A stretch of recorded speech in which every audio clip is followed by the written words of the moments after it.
继续来关注美伊的消息了。我们来看到啊，根据美国的官员透露了，这个美军啊连续2天都对伊朗发动了大规模的空袭，而且呢累计攻击了超过170个军事目标。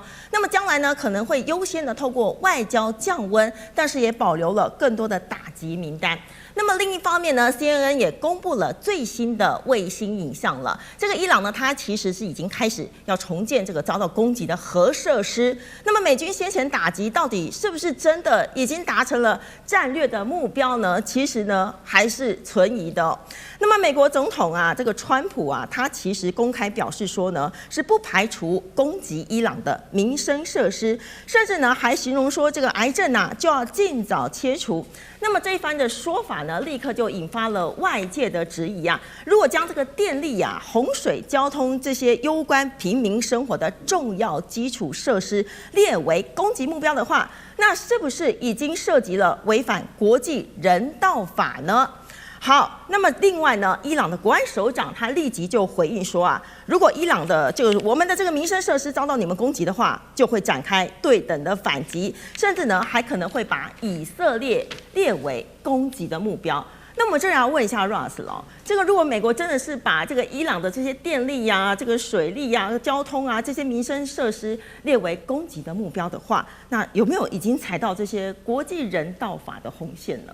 虽然有一点难听，我不得不用一个简单的方式来回答 ：Who cares？ 川普根本不在乎，美国政府根本不在乎。美国政府过去不管是哪一个战争，伊拉克、阿富汗等等，都有碰到这个问题或被质疑。那美国从来不是很在乎，而美国内部也有自己的律师会帮总统。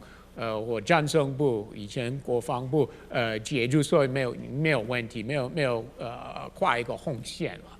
那当然会有一些不管是学者，美国国内或国外，其他国家政府的，不管是国会议员甚至执政者，会批评，一定会了。但是美国一定会说这些目标。也是有军事的用途了，所以比如说电厂也是把电提供给军事设施，那美国会这样说。但最后不管怎么样，假设美国真的攻击这些目标的话，真的会有实质的结果吗？我说刑事责任方面的，川普会被抓吗？怎么可能？他在美国国内会被抓？不可能。那以后他去参加什么国际会议啊、高峰会啊，他去欧洲、日本等等国家，会被抓吗？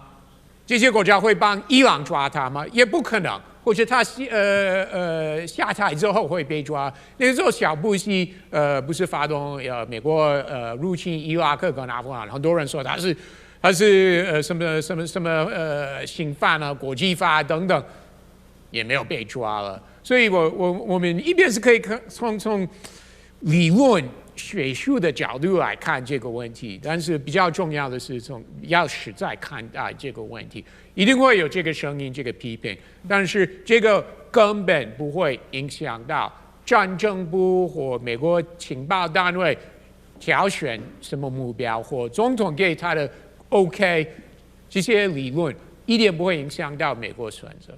那这样会不会引发就是另一波的大战呢？不排除，所以我真的认为选择权不是在美国那边，是在伊朗。如果伊朗真的希望这个 MOU 可以维持，甚至双方可以达成一个 long term 的协定的话，我真的觉得是伊朗要做对选择。我真的认为川普已经给伊朗好大的机会，最重要的是解除制裁。也没有要搞革命，我说川普没有要推翻政权了，他已经同意可以接受。虽然过去有批评，有暗示希望人民可以崛起、起义、反政府等等，结果他愿意继续跟这些人对谈，达成一个协定，让他们继续卖石油赚钱。川普已经接受了，所以我真的认为川普已经给他们好大的机会，一个很好的机会。那有他们掌握好了，他们为什么要继续打仗呢？所以 Ross 说这个川普已经给伊朗机会了。聂老师有没有需要补充的？我觉得这是选择权竟然会在伊朗手中，很奇怪啊！中美是谁造成这个战争的？228就是我要你4样东西，你听我的，你不听我一拳头把你打死。结果这4样东西到现在到底拿到没有？一个都没拿到。我请问一下，核问题解决了吗？导弹限制你限制了吗？第3个代理人的东西问题你处理了吗？第4个荷姆斯海峡你掌控了吗？全部都没有，你还要给人家好大的机会，你川普疯了吗？川普的个性使然，他不肯给人家机会的，是因为他输了。我刚讲他不得不让嘛，他必须让嘛。他表面一直说我要做善良的人，我很善良啊，我不想杀他们呐，否则我让他们回到远古时代。我跟你讲，他就让他回远古时代，那个美国也要回到这个中世纪时代了。我跟你讲，因为他面对的敌人不是伊朗而已，他未来还有更多他要敌对的跟他竞争的最大的敌手。他现在再输下去，他连那个爱国者飞弹都是库存一半。请问他在打多少？他在打每次打都要消耗弹药，每次他还要卖军备到这个北约，你还要卖东西呢，还叫大家向他买。他现在说不是，你到各个国家，北约国家自己生产，来我来提供技术。他现在已经没有办法自己生产了，他为什么要选择权给别人用？他拳头那么大，一头打下去，让人家害怕不就好？为什么人家不怕？因为大家都看清了。你可能再打不下去，因为耗不起，因为消耗战是完全不对等的，是完全是不对的。林老师有需要补充吗？其实我先说未来的话，我个人会认为中东的战争会不会变成一个再次跟之前一样的大战？我觉得机会不大，因为第一个美国可能弹药可能不太够，那再来的话就是说你伊朗还有没有这样大规模的能力？我个人认为也没有，所以其实现在双方会陷入一种低强度冲突的一个模式。低强度冲突是指什么呢？就好像现在在霍姆兹海峡上面各有各的讲法，各有各要去占的地盘。但是你说还有办法像这个双方还有这实力去全面封锁吗？我认为不会，也不想，因为这个东西会影响到油价。那我们也看到，其实现在油价感觉上是比较趋于平缓的，不太会这样子超过像之前一样破100-3位数或者90几块美金这样的一个状况。那现在的话，未来这一边比较有可能会是什么呢？可能有一些无人机、无人艇。类似这种小规模的一个军事的一个冲突，那这一些状况的话，现在对于大家来讲最头痛的反而会是一些保险公司。我在通过这里的时候，我的保险的费用或我通往的费用要如何去做一个计算？所以我个人会认为，未来的话，美伊这边大战不会，但是小型的冲突会像是在一个第2次波湾战争这个伊拉克一样，中东后来那时候美国小布希说战争结束了，可是实际上。又打了快10年的小规模的一个反恐战争跟冲突，类似的状况会不会重新出现在中东？我觉得这个是很有可能的。那另外一个的话，我会觉得整个问题的解决，还有一个国家我们一定要去考虑的就是以色列。以色列现在的一个态度是怎么样，或是美国会不会完全是放手，可是交由以色列的这边来去做中东这边更多跟伊朗的军事的一个互动，我们叫做新代理人战争，会不会有这样的方式？我觉得这个是未来我们可以再去观察的方向。好，刚刚林老师有提到这个未来的这个保费可能是非常重要的关键，我们就来看到了美伊的情势啊，另一个决胜点啊，恐怕不是飞弹，也不是空袭，而是这个全球的能源生命线，就是荷姆兹海峡了。好，我们来看到现在 CNN 它点出了一个非常重要的现象，就是呢，原本啊它是荷姆兹海峡只有一条国际商船的主要这个航道，但是如今却出现了3条航线并行的特殊局面。那么它有的船啊是走这个美军护航的航道，有的是选阿曼的沿岸安全航线，那么也有部分的船舶呢，它选的是靠近伊朗的控制区来航行，希望可以降低这个被伊朗攻击的风险，让整个海峡的这个航运陷入了前所未有的不知道的什么样的一个混乱的秩序哦。那么更值得注意的是 ，CNN 就警告了这个8月中旬可能就是关键的时间点了。如果目前的临时航运模式是无法建立新的规则的话，那么全球的这个供应链还有这个保险费率、能源价格都可能会受到一些这个连锁的冲击了。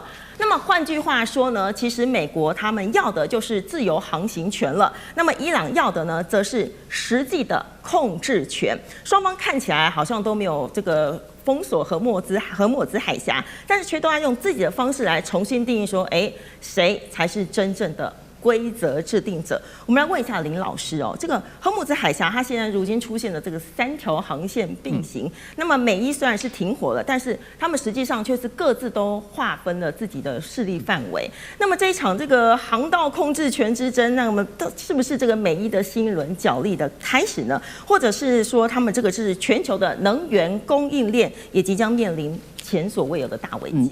这边的话，第一个我们要看的就是说，目前的这个3条航线，感觉就好像是什么呢？我们过去看的是古代那个小说嘛，他们有讲的，很喜欢讲的，就是说此路是我开，留下买路财。那今天就是说，我的船只通过这些航线的时候，我如果没有错，我给你这个买路财了，给你这个美国了，可是你美国有没有办法保证我的安全？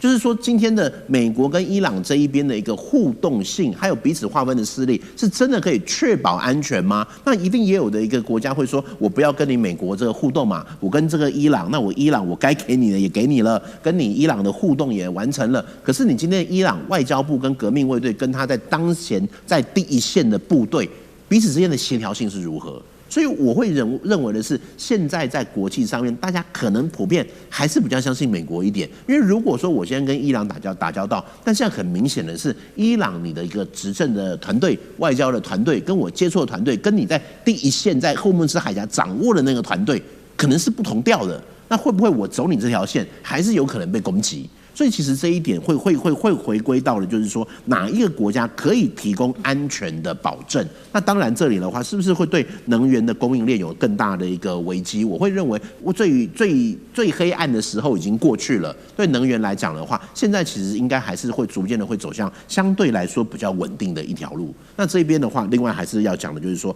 对于各国来讲，其实经过从整个开打到现在，各国可能会开始会走向如何与风险共存。现在会代表的是说，我要如何去面对这些船只在经过这个荷姆兹海峡，我的要如何去确保它的安全，或是我这个国家我在能源的供给上面有没有其他的道路可以去避开？我如果今天又真的开打的话，又真的被封锁的话，我还有其他的替代能源。好，那么这个荷姆兹海峡一直都是这个美伊战争它的重要的主轴啊。那么现在其实也传出了这个有一个非常重要的消息，根据了《华尔街日报》的报道啊，以色列呢，它向美国分享了最新的情报，指出呢，伊朗呢正在策划新一波的暗杀川普的行动。那么川普随后他接受《纽约邮报》的专访说啊，他直接放话，这个如果伊朗他真的暗杀成功的话，美国就会对伊朗展开了这个前所未有的轰炸。我们要问一下这个聂老师喽，这个以色列的情报到底是真的还是假的啊？那么川普他公开放狠话，他说这个美伊冲突啊，是不是已经来到了这个临界点了？您刚说暗杀成功以后就要对伊朗做前所未有的轰炸，您的意思是说他被暗杀成功死掉了，然后就做前所未有的轰炸吗？谁来主持？还是其他人跟川普一样的？那么的恨这个伊朗，要帮伊朗去打，我觉得不一定呢。我跟你讲，因为川普在整个美国的领导中间，当有他支持者啊，MAGA支持者，也有他反对者，他岛内有人想暗杀他，你不觉得吗？曾经去年7月13号，不是一个枪打到他耳朵旁边2公分，还站起来。不过我很欣赏他的个性啊，所有的总统会躲起来，有防卫队保护他，他不是冲出来走开，我 fight， 这种人有个性有 guts。不过不管怎么说，他还是要防御嘛。首领开玩笑，他有各种的层层的防卫的这机制，所以有人就告诉他，你今天的空军1号可能卡达号你要换成你的空军1号等等的，这是其来有自。不过我要讲的就是说，这个暗杀行动自古至今有太多次了，从以前金戈刺秦王有没有，到这个甘乃迪成功暗杀，到安倍晋三也被暗杀。请问一下，这些暗杀讲不好听，大部分都是不知情，甚至不知道对方。你就突然的一个士卒小民，就一条枪就打过去了。雷根总统虽然没雷达，也被刺杀。都是你不知道的。那你刚刚问了我一个说以色列情报是真是假？答案当然是真的嘛，当然是他们一直想暗杀嘛。我讲不好听点，2020年伊拉克呢的时候有一个叫卡西姆这个苏莱曼尼的，是谁呢？各位去承受一下，是伊朗的革命卫队，现在不是革命卫队掌控吗？他的外国行动的将领被美国暗杀在伊拉克，他们当时就想说一定要报复回去，那就是川普第一任时候就有人说要暗杀这个川普了。可是你知道那么容易吗？不容易。我的意思是说，他们知道要暗杀，这个应该情报是真的。不过重点来了，所谓的暗杀，他们一直在想，只是他有层次问题。第一个，你是谈说我要暗杀他，我要暗杀他。你看伊朗多少人拿着标语说以色列去死，美国去死，这已经喊多久了？一定很多人讲的暗杀，谈谈而已吗？第二个，是不是有了一定的方案呢？第三个，这计划是不是很稠密的？第四个，是不是有执行计划呢？我在想了，应该是有这个计划，但是是不是已经到了准备执行？如果已经到准备执行，而以色列所谓的这个莫萨德情资都已经收集到的话，那我觉得就很难执行了。因为说不好听，以情资的单位来讲 ，CIA 莫萨德远超过伊朗的情资啊，要不然当时伊朗为什么那么多将领或者一些核科专家可以一一的这个集中？这就是情资嘛，包括委内瑞拉能够跨国绑架都是情资。所以，当这个讯息应该是真的，只是因为他们的暗杀行动在做，被知道之后，有没有那么容易？不容易，但是很难讲，因为伊朗呢，他们其实支持者包括这次你看那个哈梅迪的这个，他称为叫世纪葬礼的，动员了将近2000万人啊，台湾人口这么多啊，从伊拉克到这个整个伊朗都在这样的一个国上。你知道，他们如果只要有一个分支机构弄了一些也是比较神秘的暗杀，就有可能成功。当然，美国的防御还是很强的啦。那基本上说暗杀一定会有，只是能不能成功，我觉得是一个非常难的事。有没有可能是以色列他想要刻意的去放出这样的消息？以色列不是我刚刚讲了，暗杀行动一定有，以色列一定也知道他们要暗杀，他们也会想要刻意放，一定的，他们一定想要用各种方式挑衅或激怒双方。不管甚至激怒伊朗去，再怎么来刺激这个美国都有，甚至做一些暗盘，因为你没有美国保护，以色列就麻烦了，所以我觉得这个机会也是有的。好，我们谢谢聂老师哦，那我们休息一下，待会还有更精彩的精彩剖析。